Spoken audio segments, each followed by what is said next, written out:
Hello friends, હું Nitaben cooking ચેનલથી સ્વાગત છે તમારું મારી ચેનલમાં. આજે હું તમારી સાથે શેર કરીશ સેવ ટમેટાનું શાક અને પરોઠા. એકદમ લિજ્જતદાર અને ટેસ્ટી એવું સેવ ટમેટાનું શાક અને સાથે જો પરોઠા, દહીં અને રાયતું મળી જાય ને તો પછી મજા જ પડી જાય. તો ચાલો આપણા રસોડામાં આપણે બનાવીએ આજની આપણી આ રેસીપી. પરોઠા, સેવ ટમેટા અને પરોઠાનું શાક બનાવવા માટે આપણે પરોઠા બનાવવા માટે આ 2 કપ, આ કપના માપથી 2 કપ મેં રોટલીનો લોટ લીધેલો છે. આ 1 કપ સેવ છે, આ 10 થી 12 લસણની કળી છે, આ કસૂરી મેથી છે અને આ લીલા ધાણા છે અને આ 2 ટમેટા છે અને આ આપણા રૂટીન મસાલા છે. અને આની સાથે આપણે તેલ પણ જોશે જે પરોઠા બનાવવા માટે અને શાક વઘારવા માટે. સૌથી પહેલાં તો આપણે પરોઠાનો લોટ બાંધવાનો છે. તો પરોઠાનો લોટ બાંધવા માટે આ 2 કપ મેં આ રોટલીનો લોટ લીધો છે. ઝીણો લોટ ઘઉંનો હોય છે એ લીધો છે. અને એમાં આપણે સ્વાદ પ્રમાણે નિમક એડ કરવાનું છે. અડધી ટીસ્પૂન જેટલી હિંગ એડ કરશું. 1 ટીસ્પૂન જેટલું જીરું અને આપણી આ કસૂરી મેથી છે. તમારી પાસે ના હોય તો પણ ચાલે અને તમને ના ગમતી હોય તો તમે સ્કીપ પણ કરી શકો છો, પણ આનાથી સ્વાદ સરસ આવે છે.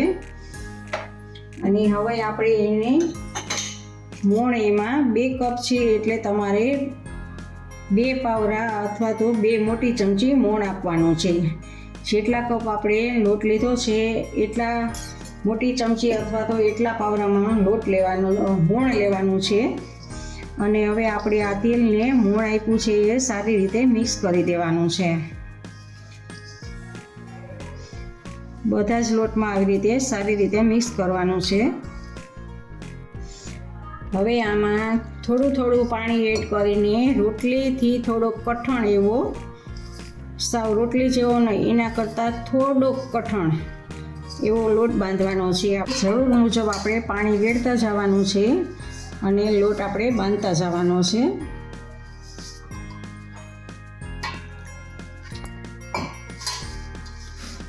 સારી રીતે બધું જ મિક્સ કરીને આપણે લોટને બાંધી લેવાનો છે. જુઓ, આપણો લોટ બંધાઈ ગયો છે. સારી રીતે બધું જ આવી રીતે આમ કાથરોટમાંથી આવી રીતે લઈ લેવાનું છે અને બધું મિક્સ કરી દેવાનું છે સારી રીતે. અને હવે એની ઉપર આપણે 1 ચમચી જેટલું તેલ રેડવાનું છે જેથી કરીને એકદમ લીસો થઈ જાય, કૂણપ આવી જાય લોટમાં. એ માટે હવે બધી બાજુ આ તેલને લગાવી દેવાનું છે.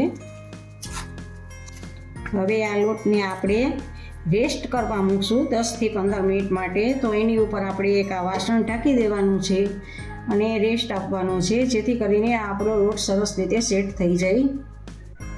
હવે આપણે સેવ ટમેટાનું શાક બનાવવાનું છે. તો સેવ ટમેટાનું શાક બનાવવા માટે સૌથી પહેલાં આપણે લસણવાળી ચટણી બનાવી લઈએ. તો આ લસણને ખાંડણીમાં નાખીને એમાં આપણે 1 ચમચી જેટલું લાલ મરચું એડ કરશું અને એને આપણે દસ્તાની મદદથી ખાંડી લેવાનું છે. જો આપણી લસણવાળી ચટણી બની ગઈ છે. તો આને આપણે એક વાટકીમાં લઈ લઈએ.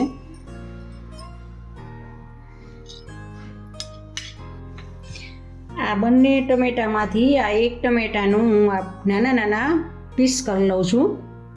આ ટમેટા કાપીને તૈયાર છે અને બીજું ટમેટું છે, 1 ટમેટાનું પીસ કર્યું છે અને આ બીજું ટમેટું છે એનું મેં ગ્રેવી કરી લીધી છે મિક્સર જારમાં. એટલે આ પ્યુરી આપણી 1 ટમેટાની પ્યુરી પણ તૈયાર છે. આ બંને ટમેટા આવી રીતે આમ મેં કરેલા છે, એક કટ કરેલું છે અને એકની ગ્રેવી કરેલી છે. હવે શાક વઘારવા માટે આપણે ગેસ સ્ટાર્ટ કરીને એની ઉપર મેં એક પેન લીધું છે, કોઈ વાસણ પણ લઈ શકો છો તમે. અને હવે એમાં આપણે તેલને એડ કરવાનું છે. તો 2 મોટી ચમચી તેલ એડ કરવાનું છે એમાં.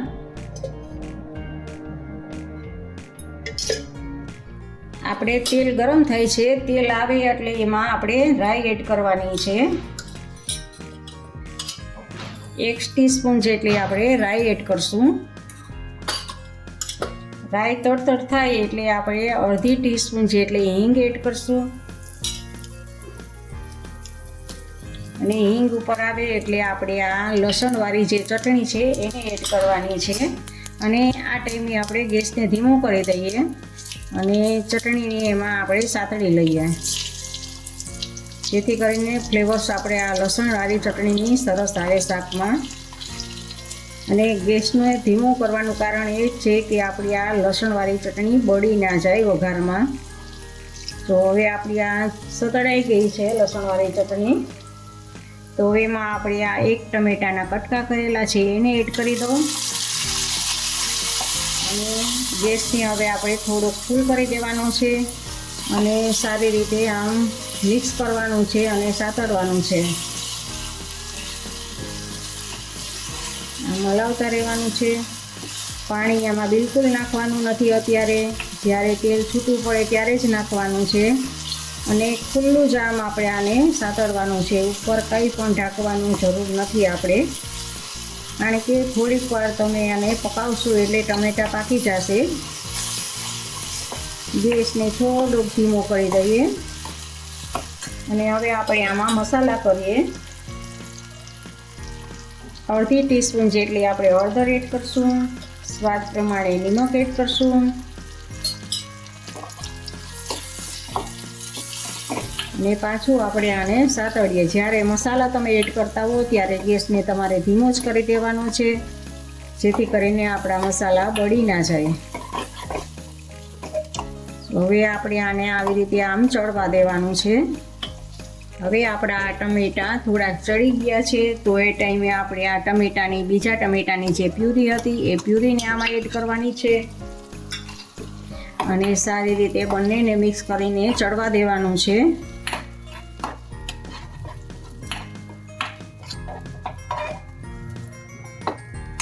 ગેસને ફૂલ કરી દઈએ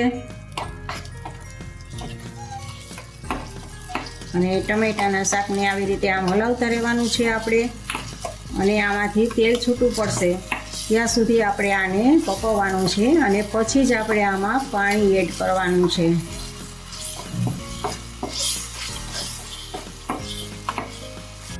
હવે આપણે આમાં 1 ટીસ્પૂન જેટલું કાશ્મીરી મરચું એડ કરવાનું છે.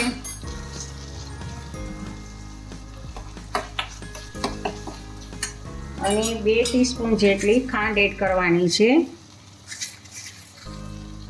ખાંડ સામગ્રીમાં મેં તમને બતાવેલી નથી, હું અત્યારે આ ખાંડને આમાં એડ કરું છું.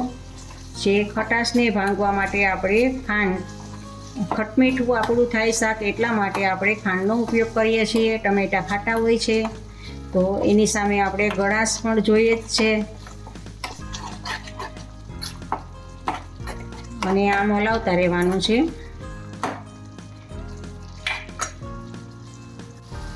જુઓ તેલ હવે આપણું છૂટું પડે છે, તો હવે આ ટાઈમે આપણે પાણીને એડ કરવાનું છે. આપણે આ ટમેટાં, આ 2 કપ ટમેટાં હતા, 2 ટમેટાં હતા એટલે 2 કપ થયા હતા કટકા એના, તો સામે 1 કપ આપણે પાણી એડ કરવાનું છે.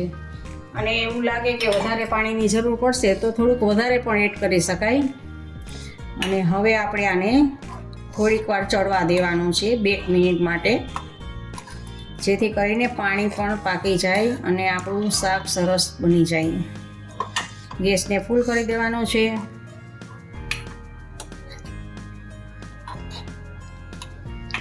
સારી રીતે ચડવા દેવાનું છે. જો આમાં તમને કાંઈ સ્વાદમાં ઘટતું હોય તો આ ટાઈમે તમે નાખી શકો છો. મીઠું, ખાંડ, લાલ મરચું જે પણ કાંઈ તમારે ટેસ્ટ કરી લેવાનો. જુઓ હવે આપણું આ ટમેટાનું શાક, ટમેટાં ઉકળી ગયા છે અને ટમેટાનું શાક લગભગ બની જ ગયું છે. તો હવે આપણે છેલ્લે એમાં લીલા ધાણા એડ કરવાના છે.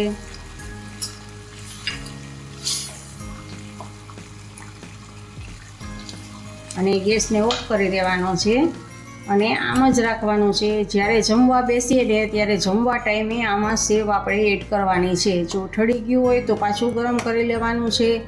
અને અગાઉથી તમે સેવ નાખશો તો સેવ એકદમ પોચી થઈ જશે અને તમને સેવ ટમેટાનું શાક બિલકુલ નહીં ભાવે. તો આ રીતે જ રહેવા દેવાનું છે અને સેવ જમવા ટાઈમે જ નાખવાની છે.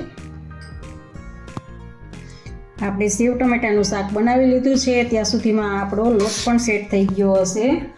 જુઓ થઈ ગયો છે. હવે આને આપણે થોડોક આવી રીતે મસળી લઈએ એટલે એકદમ સરસ થઈ જાય. હવે આપણે આ લોટમાંથી આવડું લૂં લેવાનું છે અને પાટલી ઉપર લુવાને ગોળ કરીને આમ રાખવાનું છે અને એને આપણે વણવાનું છે.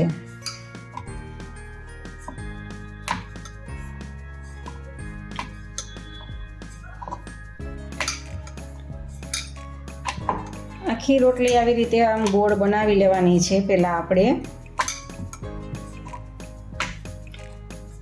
કોરો લોટ લગાવ્યા વગર જ આવી રીતે આમ વણવાનું છે. અને હવે એમાં આપણે ઘી અથવા તો તેલ તમે કોઈ પણ લગાવી શકો. આ લગાવવાનું છે. મેં તેલ લગાવ્યું છે, તમે ઘી પણ લગાવી શકો છો. અને બ્રશની મદદથી બધે જ આપણે ફેલાવી દેવાનું છે. છેક કોર સુધી આપણે લઈ જવાનું છે. અને એમાં આપણે હવે આ ચપટીક લોટને ભભરાવાનો છે. કોરો લોટ છે એને અને આમ વાળી દેવાનું છે. અડધું વાળી દીધું છે. હવે આની ઉપર પણ પાછો આપણે આવી રીતે આમ તેલ લગાડશું જેથી કરીને એકદમ સરસ પડવાળા આપણા પરોઠા બને. હવે આમાં પણ એવી જ રીતે આમ કરવાનું છે અને આને પણ આવી રીતે આમ વાળી દેવાનું છે. અને આ આપણું પરોઠા બનાવવા માટેનું થઈ ગયું છે રેડી. આપણે ત્રિકોણમાં આપણે પરોઠા બનાવવાના છે. હવે આપણે કોરો લોટ લગાડવાનો છે બંને બાજુ અને આને આપણે ત્રિકોણમાં વણવાનું છે. જો આવી રીતે આમ વણતું જવાનું છે.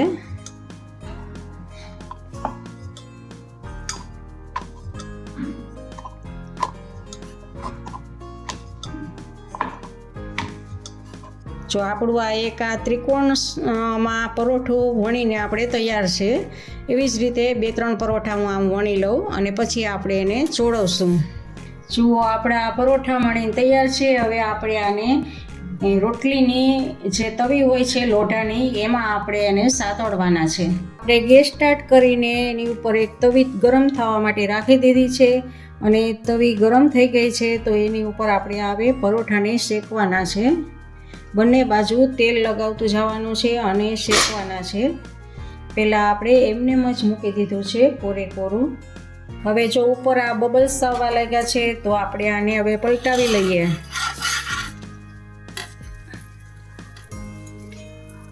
અને એની ઉપર આપણે તેલ લગાવવાનું છે. તમે તેલ કે ઘી બટર કોઈ પણ લગાવી શકો છો તમને જે ઈચ્છા હોય એ પ્રમાણે. જો આ અંદરના પડ પણ છૂટા પડવા લાગ્યા છે. મેં ગેસને થોડોક ધીમો રાખી દઈએ. ધીમા ગેસે આને પકાવીએ જેથી કરીને અંદર કાચું ના રહે અને સરસ રીતે પાકી જાય ધીમા ગેસે.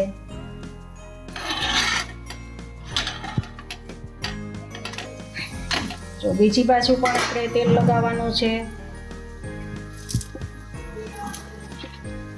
આવી રીતે બંને બાજુ આપણે તેલ લગાવી લેવાનું છે અને ધીમા ગેસે જ આપણે એને ચોળવશું.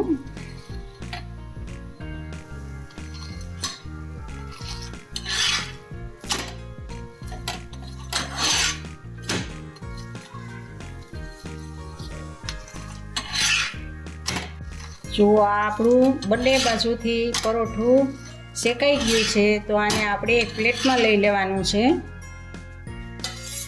આપણું આ પરોઠું તૈયાર છે.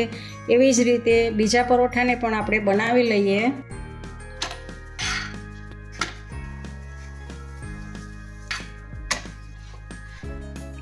તો આપણા પરોઠા બનીને હવે તૈયાર છે. હવે આપણે આ ટમેટાનું શાક છે એ ટમેટાનું ઠળી ગયું હોય ને તો ગરમ કરવાનું છે અને એમાં પછી આપણે સેવ એડ કરશું. જ્યારે જમવું હોય ત્યારે જ કરવાની છે એટલે રાખી દીધી હતી સેવ એડ કરવાની. હવે આપણે આમાં 1 કપ જેટલી સેવને એડ કરવાની છે અને હલાવી લેવાનું છે.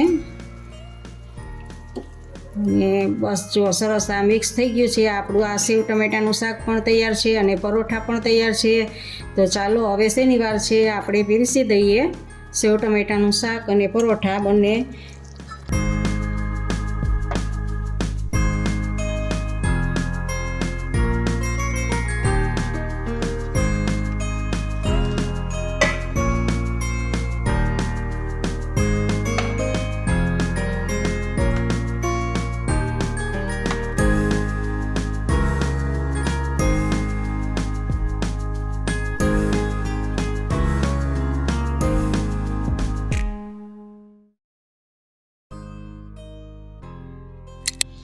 તમને મારી આ રેસીપી પસંદ હોય તો ફ્રેન્ડ્સ લાઈક કરજો અને તમારા ફેમિલી મેમ્બર્સમાં શેર કરજો અને મારી ચેનલને સબસ્ક્રાઈબ કરવાનું ભૂલતા નહીં.